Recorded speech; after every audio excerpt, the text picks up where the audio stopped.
Here's a little clip of a guitar that I bought recently off of eBay. Came from California. It's an OK. It had the metal sticker on there. You can see where it was on there. It said Kay. I don't know what year it is. There's a model number in here, L46 48 6100. I didn't know this when I bought it, but this one's X-braced. Most of these OKs I've seen were just ladder brace guitars. It's got a weird looking bridge on it. I don't believe it came with that bridge. Looks like it might be oak or something. But it looks to have a spruce top in it and mahogany back and sides. The back and sides may very well be plywood. It's got the white binding on it. And it's got some old Cluson tuners on it. I wouldn't give you a nickel for 10 sets of them, but somebody's had one of those old capos that left marks on it. The neck has got a pretty severe bow in it. I don't know how much you can tell by this, but it's got a pretty severe bow, and I don't think this thing's got a truss rod. If it does, it's just a piece of steel, but I doubt it doesn't. Usually they got a sticker on them if they got a truss rod in the neck. Got these old big inlays in it. They're that old plastic stuff that's so flammable. I'll have to replace them. But and it's got the typical pick guard for a K on it and a small sound hole. But what surprised me about this guitar is the sound of it. I tuned it up. Usually I don't even bother to see what they sound like. But this thing doesn't sound too bad.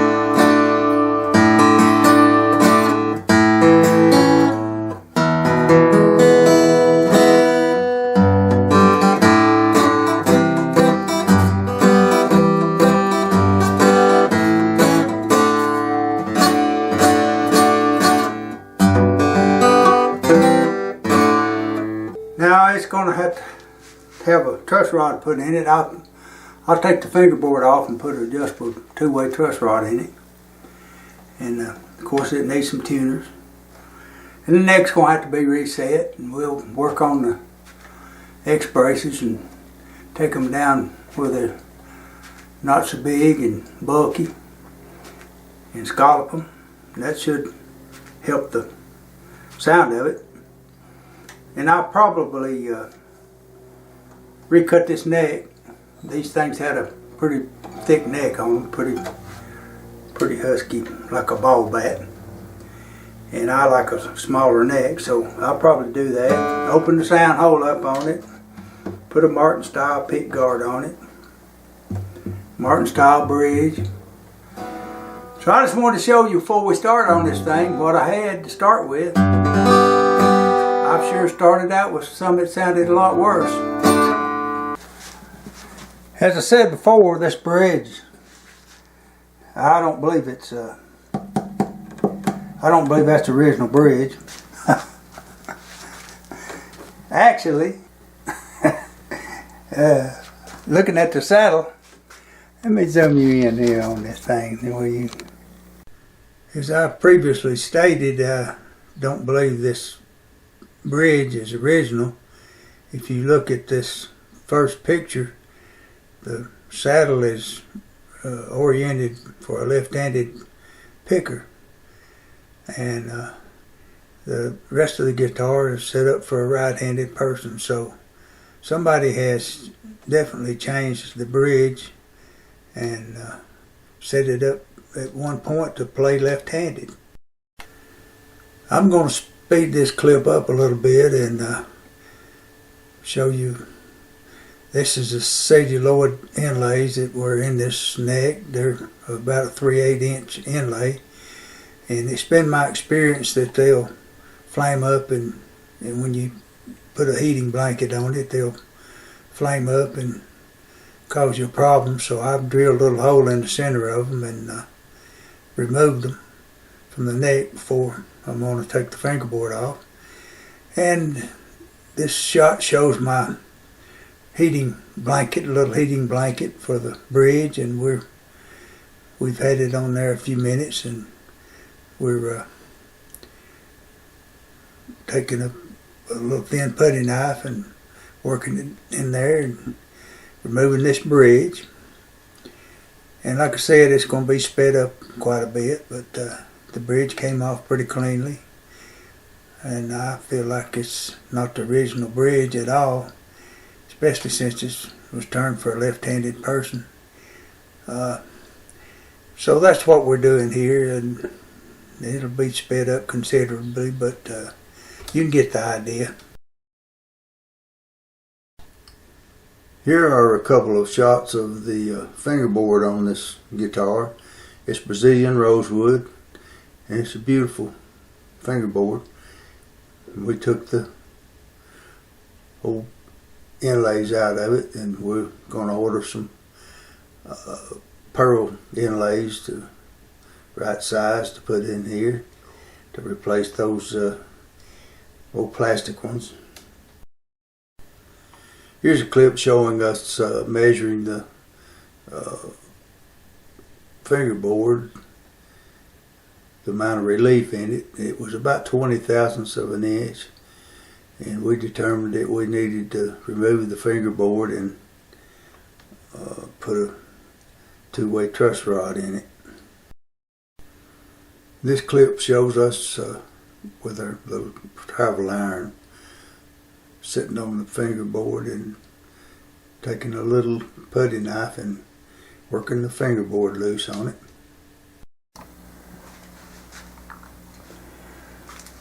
Here's a shot of the neck.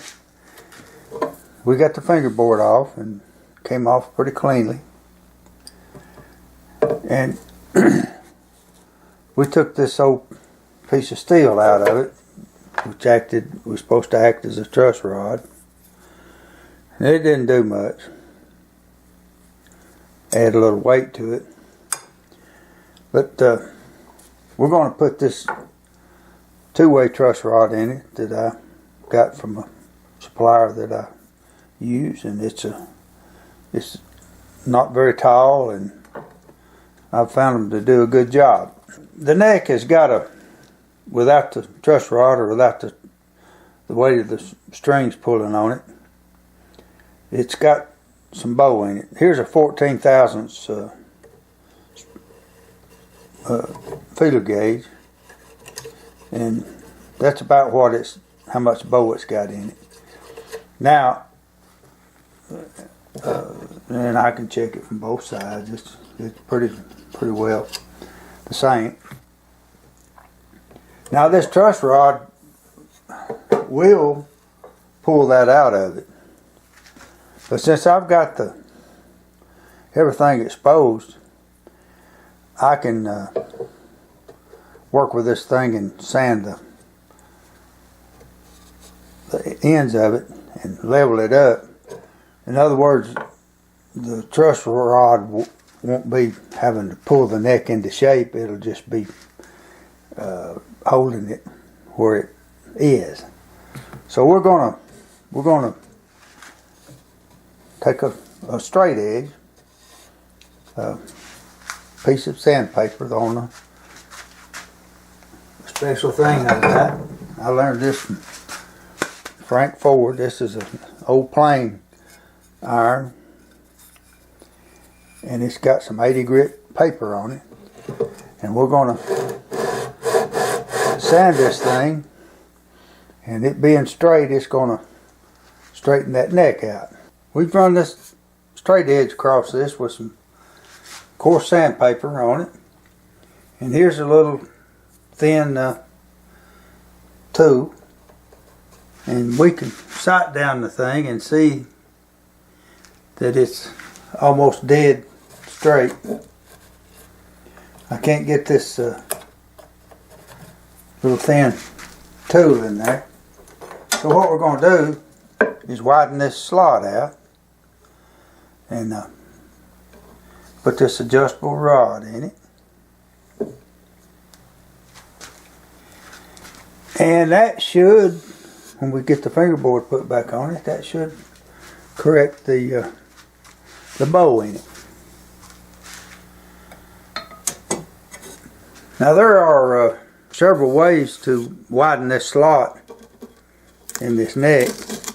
I've got a jig that I made. Of course, I'm going to take the neck out of it, but I'm doing this while I've still got it attached to the guitar. I've got a jig that I can attach this neck to and run it through my table saw and widen this slot out, but I've learned that I can take a chisel and widen this slot. This is a poplar neck, and I just go down through here on both sides and widen it out a little bit, and that's worked pretty well for me. I've done it on several, so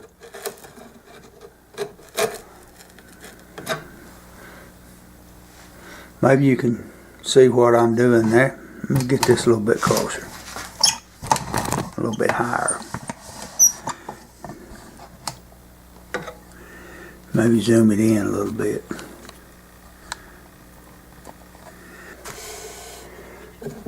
Well, we got the slot widened out. It's not perfectly smooth down the edges, but it doesn't matter. And we got this truss rod down below the top surface. Don't want it sticking up any. It'll interfere with the fingerboard going back on. Now we have our little jig, homemade jig that puts pressure on the neck, and our little foam cutter devices on here. We'll turn these on. They generate some heat. We've drilled a hole, 2 holes down in these pockets. I'm going to try to show you my procedure for getting this neck out. Tighten these bolts up, nuts up, put a little pressure on it, and I squirt a little bit of water down in that hole. I drilled a 1/8 inch hole down in there, got a long drill bit, and then I start just wiggling the neck back and forth a little bit. And I just take my time and let that heat do its work. I'm going to get a shot of this neck. It's starting to turn loose.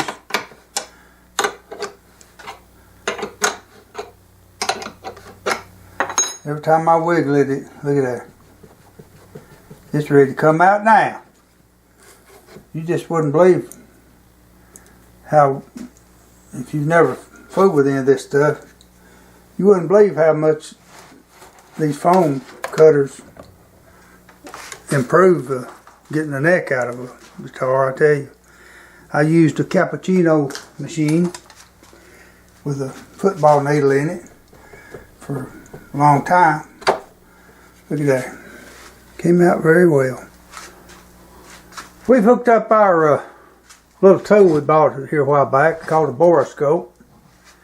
And here's the receiver on it. Now there's the top X brace.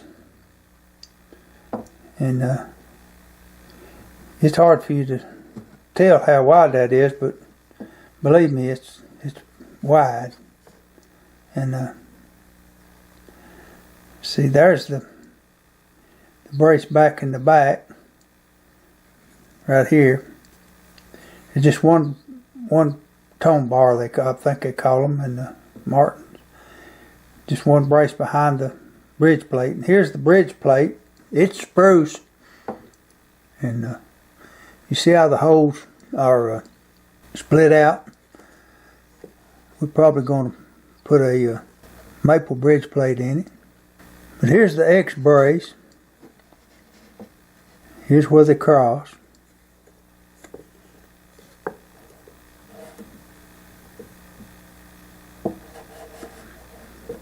The Martin guitar is X braces are 5/16 inch wide in dreadnoughts, except the D35, and it's a 1/4 inch wide.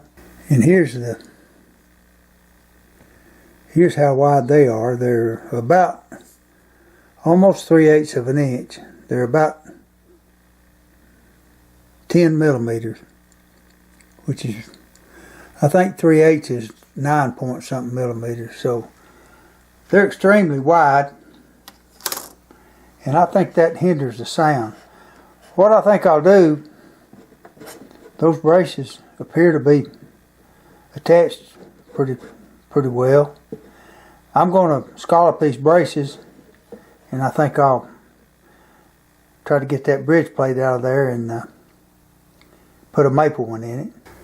Here's a little clip showing the wood that I took out of the inside of the guitar. These little curly pieces are pieces of wood that came out when I scalloped the braces, and you can tell it's done a little bit at a time. And these pieces are pieces of the bridge plate that was in it.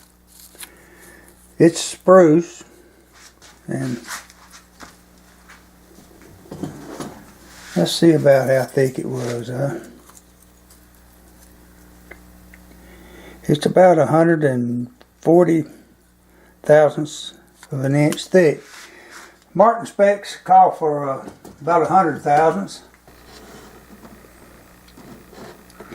Well, we hooked this borescope back up, and after I got the braces scalloped, and I'll show you what they, as much as I can, what they look like.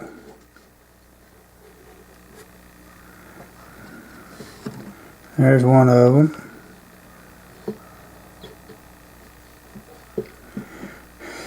And there's where the bridge plate was. We're going to, here's the other X brace. All of it came out pretty cleanly. The braces are a lot wider than what I normally would. I usually put 1/4 inch braces back in these guitars, but these are in there so well, I'm going to leave them. Here's a little clip of the spruce plugs that I made to put in these, fill in these holes. We're going to run a little bit of thin super glue down in there to attach them, and it's thin enough it'll wick down in there and do a good job. Here's a little shot of the plugs after I put them in here.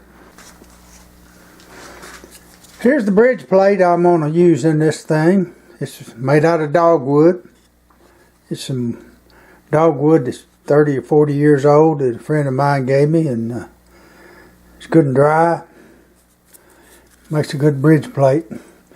And I've got this caul attached to it with two little pieces of two-sided tape, so I can get it off when I get done. I'll try to get a shot of the bridge plate and the caul down in there. Here it is, glued in. I got a caul on the outside to help straighten that top, what little deflection there was from the old bridge. Here's a shot of the fingerboard clamped up and glued back to the neck. I didn't film this part of it, but before I started doing all this to the inside of the body, I opened the sound hole up on this thing to about 4 inches. That's about what a Martin is. Get a little bit of shellac on a paper towel, and you just go around it. I used to use a brush to do this, a little paintbrush, but I believe this works better and is easier. Just darkening up that raw edge. Here's a shot of the neck and the bridge back on it. This is the bridge I'm going to use. You can just see this roughly in there. It's not where it's supposed to be, but as you can see, the neck's in need of resetting, so we're going to cut a little off the heel and get it where it fits this bridge. Here we are with the neck glued in, fitted to the body.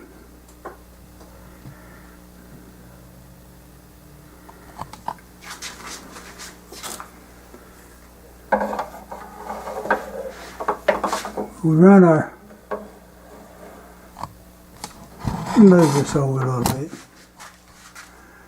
We run our straight edge down through here,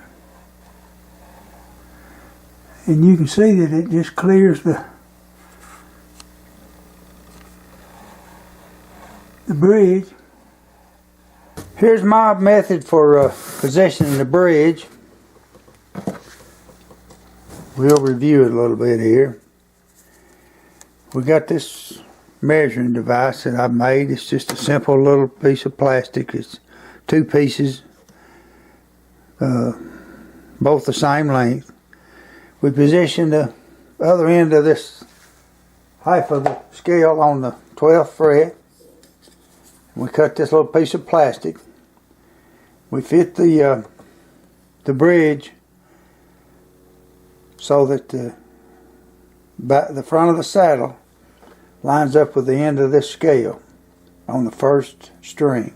If you can see this mark on this little measuring device here, we measure from the front of the bridge to the end of the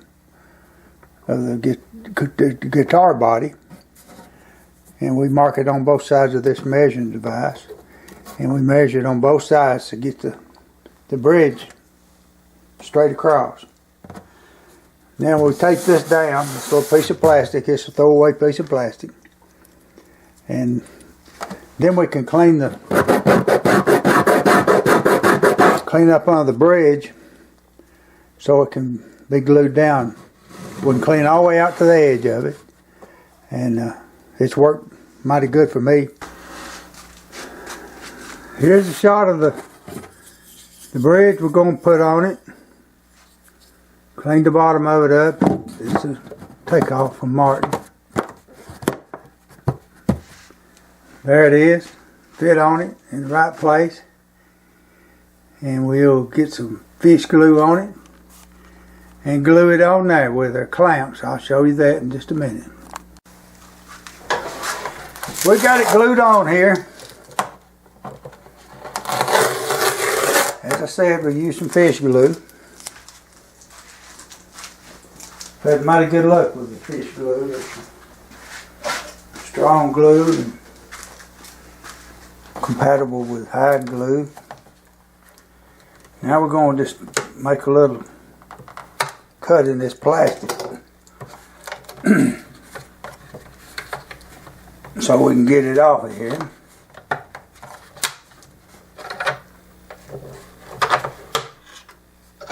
Take this off, throw it away.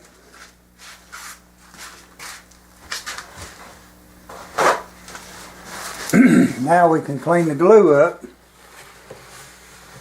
squeeze out. When I'm building a guitar or putting the top in one, I'll finish the top of it without the bridge on it. And by using this method of attaching the bridge with that little plastic thing, I can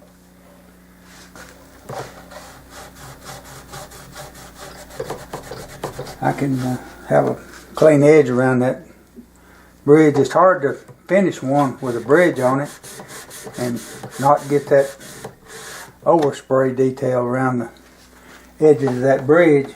We're working on the holes for the tuning. Got this little reamer.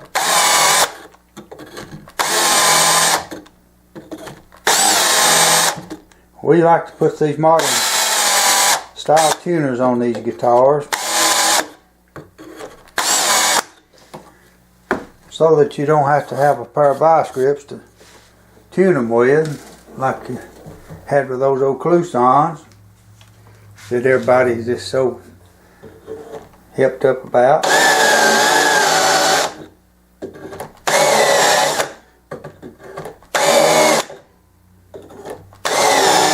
Few things in this world that I don't understand, and one of them is everybody's liking of those close-on tuners. But that's the reason that they make Ford and Chevrolets and Toyotas. Everybody likes something a little different. That's not a problem.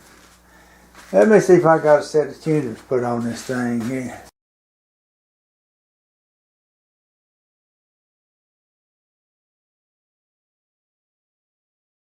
We got the tuners on and screws in them. We had an old pick guard that came off of an old Kay or Harmony or whatever. I believe it was off of Kay, but and we got a pattern for a Kay truss rod. And we sawed us a truss rod cover out of that kind of off-white, ivory colored plastic. Well, I found a little Kay emblem in my stash and spent a little time covering up those two holes, placing it in there. I believe that'll be alright. It identifies it as a Kay if anybody had any questions. This guitar had these great big old inlays in it. They're plastic, and they're you can take my word for it, they're about 3/8 of an inch around there, and they're cheap looking. And I've ordered some stuff from these folks. Don't know them at all, but I've gotten some good service out of them. And they listed, it's hard to find these inlays this size. So I ordered 2 packs of 10 of them, so I ever get another one of these Kays, got these big inlays in it, I'll have some. I could cut them, but it's a lot of trouble. But here's one of them, and here's the hole. Look there, just a perfect fit. We got the inlays in this thing, and the fingerboard dressed down and smoothed down, and the frets leveled up and crowned. And we're wiping some mineral oil on this fingerboard. Pretty Brazilian rosewood fingerboard. That's beautiful wood. Got a little glue on the nut there to hold it down. I've got this Kay guitar 6100 series, about a dreadnought size guitar, and I've gone through it and remodeled it. It doesn't look much different, but I think it sounds different, so I'm going to try to show you how it sounds. I'm not a guitar expert, but maybe you can tell something about it.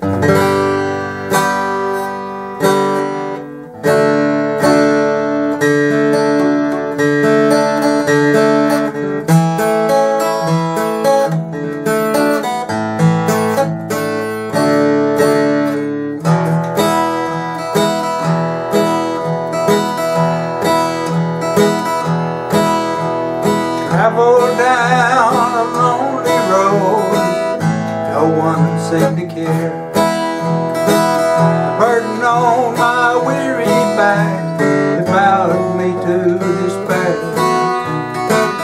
Oft complained to Jesus how folks were treating me, and I heard him say so tenderly,